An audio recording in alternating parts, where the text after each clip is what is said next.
Welcome back to the Ponzi Files. These are written by Max Azzarello, who's an investigative journalist. This episode, we're exploring the true history of the world, Haunted Carnival edition, posted March 20th, 2024. This was a booklet that Max would have printed and handed out to people. It starts off as, "This story was essentially proven in reverse. In March 2023, a tech billionaire named Peter Thiel started a bank run that led to the sudden collapse of Silicon Valley Bank. I was suspicious and investigated the question, did this bank just collapse on purpose?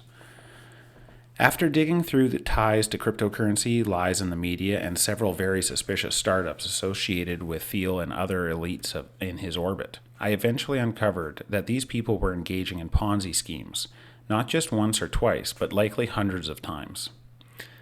Realizing that many of the biggest names in cryptocurrency built their careers on Ponzi schemes, the next discovery was that cryptocurrency itself was our first decentralized Ponzi scheme, with countless companies getting in on the theft.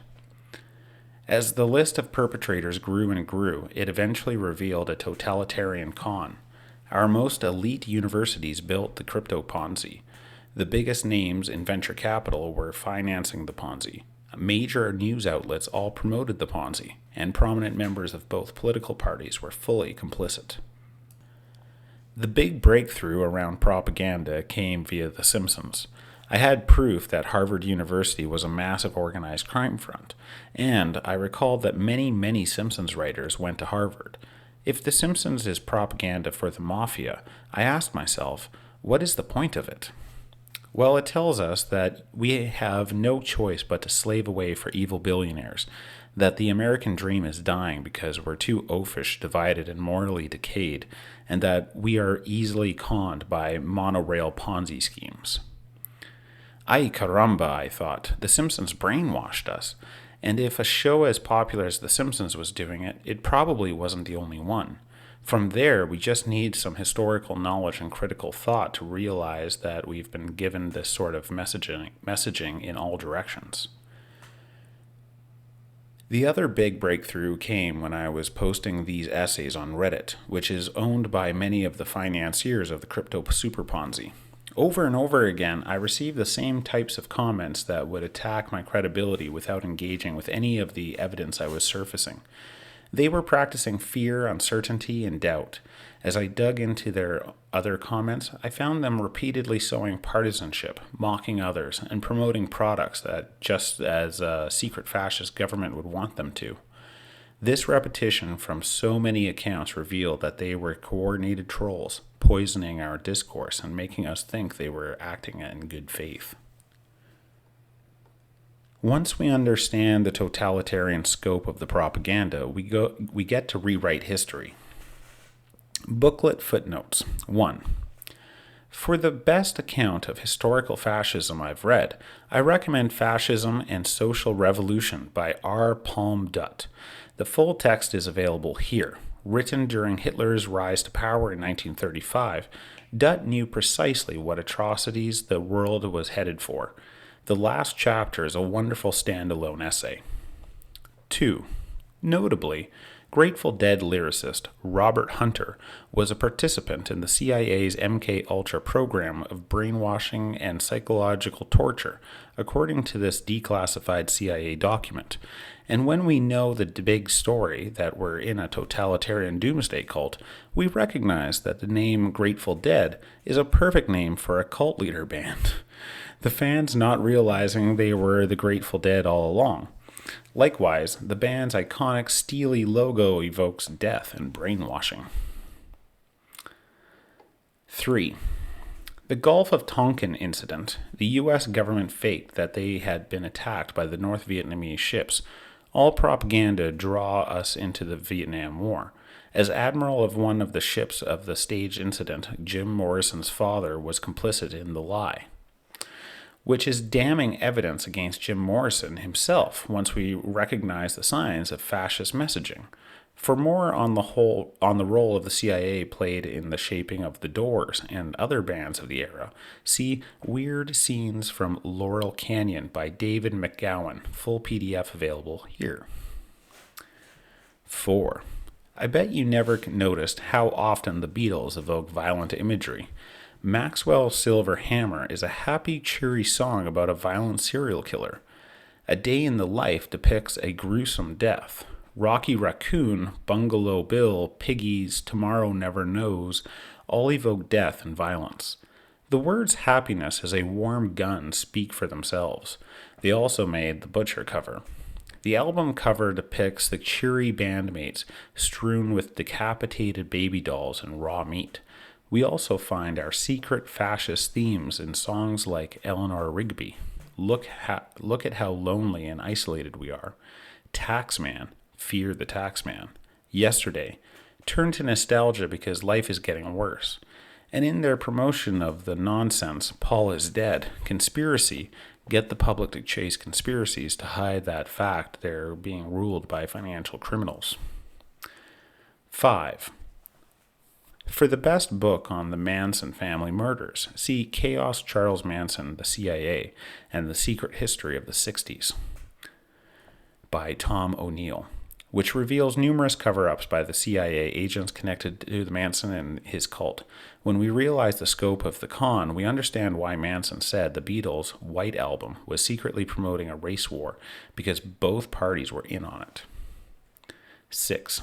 When we realize that the secret fascists long planned to use new technology like computers and smartphones to pump us full of misinformation, we realize that Kubrick's 2001 A Space Odyssey was predicting a future that was already planned out. 7.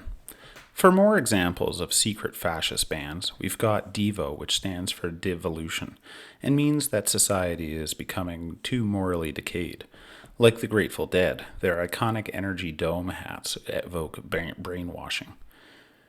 Rage Against the Machine, with members out of Harvard University, is an example of controlled opposition. They promote far-left ideas, but they exist to incite anger and division while they tell their fans of the capitalist machine too powerful to stop. 8. Not only did Bush Sr. become director of the CIA in 1976, a leaked cable revealed that he had been secretly working for them for decades, with evidence that he was involved in the assassination of John F. Kennedy. For a comprehensive look at the Bush family's century-long connections to fascism and organized crime, see Family of Secrets by Russ Baker. Number 9. I'm not the first to reach the conclusion that our politicians perform kaffabe as professional wrestlers do in order to divide and misdirect the public. David McGowan describes this well in Understanding the F Word, America's Fascism and the Politics of Illusion.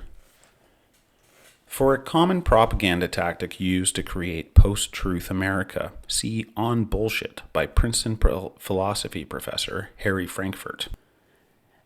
They mix up the truth and lies so thoroughly in order to divide, deceive, and undermine honest discourse. Okay, number 10. There are countless popular social media accounts that churn out meme after meme promoting fascist interests. While many tweets and memes are made in good faith, aggregators like Shithead Steve, Millennial Misery, are endless streams of content telling us to laugh at our hopeless circumstances. Pain Bewillen is just thousands of variations on the joke that we are depressed and suicidal. Parody news pages like The Onion provide the same role as comedy news. They tell us how bad our circumstances are, but that we should just sit back and laugh at the problems we are powerless to stop. Pages like Project Knowledge promote nonsense conspiracy theories and pretend they are true, all to misdirect us from the fact that we're being conned. Number 11. Fake futuristic sciences make for good Ponzi schemes because the con artists can position themselves as experts, promise an amazing technology breakthrough and to keep the victims from selling, have justification when the Ponzi collapses. The tech didn't get there, and repeat with some other new fake futuristic technology. The startup that broke the case on Ponzi schemes was Klinkle, out of Stanford. The biggest names in Silicon Valley were backing this mysterious, unproven technology, but the company collapsed without delivering on their promises. The story was nearly identical to Theranos, also out of Stanford. But these weren't actually Ponzi schemes, since their billionaire investors were in on it. They were laundering money, losing it in offshore banks and into networks of organized crime when the companies fell through. When Elon Musk says his company's Neuralink has made a nanotechnology brain-computer interface without evidence, he is doing a Ponzi scheme.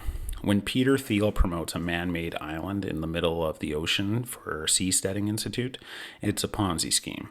When Bill Gates backs a mining company that claims to have discovered the motherlode of copper in Zambia, which investors will never see, it's a Ponzi scheme. The proof exists in repetition and stock charts. Over and over again, the biggest names of Silicon Valley promise fantastical new startups. Their stocks go way, way up before collapsing completely, and the elite backers somehow keep getting richer. When we know the owners of some of the biggest companies on the planet are engaging in Ponzi schemes, we recognize that the same way up, way down stocks charts of individual Ponzi schemes was also found across the whole market in the dot-com bubble and the Great Recession, which clues us into the fact that these recessions were the inevitable outcome of running so many Ponzi factories. For a couple of Ponzi factories out of the most elite universities, we have Stanford's StartX.com and Harvard's Launch LabX, both with numerous science and biomed startups promising fantastical new technologies. The proof of cryptocurrency as a Ponzi scheme is very technical and complex, but it shares many common traits of Ponzi schemes on its face.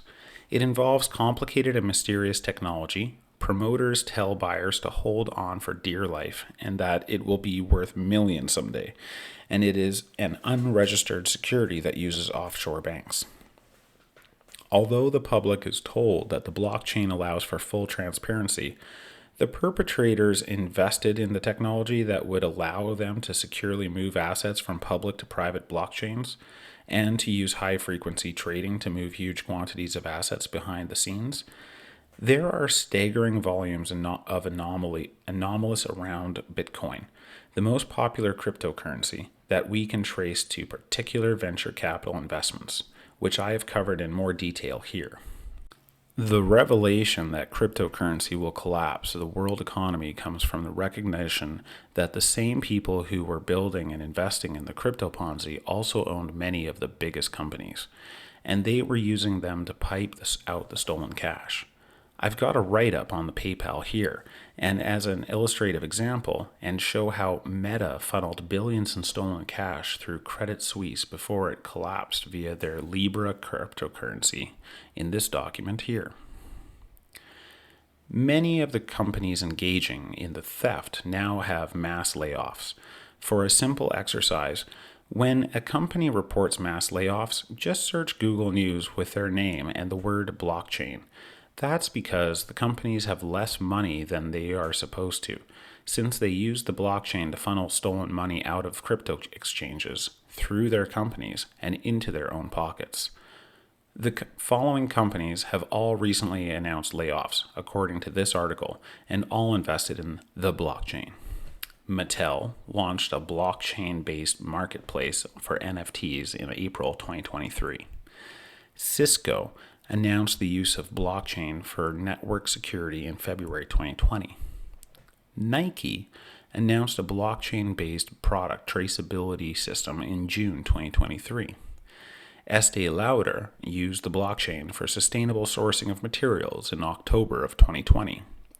Levi Strauss partnered with Harvard University to track worker well-being on the blockchain in January 2019. Macy's hosted galleries of blockchain-based NFT collections for the Macy's Thanksgiving Day Parade in November 2022. To highlight the bipartisan support for this rampant theft, Donald Trump has close familial ties to the industry. Among the well-heeled crypto investors is Thrive Capital, a tech VC firm run by Trump's nephew-in-law, Josh Kushner. Thrive received money from Peter Thiel for their first institutional fund in 2011, And Trump's son-in-law and senior advisor Jared Kushner sat on Thrive's board and investment committees. On the left side of the aisle, we get our most damning evidence from the Clinton Global Initiative, CGI, an arm of Bill and Hillary Clinton's nonprofit Clinton Foundation. First are ties to known criminals. Theranos' Elizabeth Holmes attended a CGI panel discussion in 2015, and Bill Clinton joined Sam Bankman-Fried as a paid speaker at the Crypto Bahamas in 2022. Then we take a close look at some of the more than 200 participants at CGI's 2022 annual meeting. The list includes government officials, executives, members of global nonprofits, heads of state, and Sam Bankman-Fried himself. If we Google these people and organizations along with the word cryptocurrency or blockchain, we learn that nearly all of them have clear ties to cryptocurrency, which I've written up here.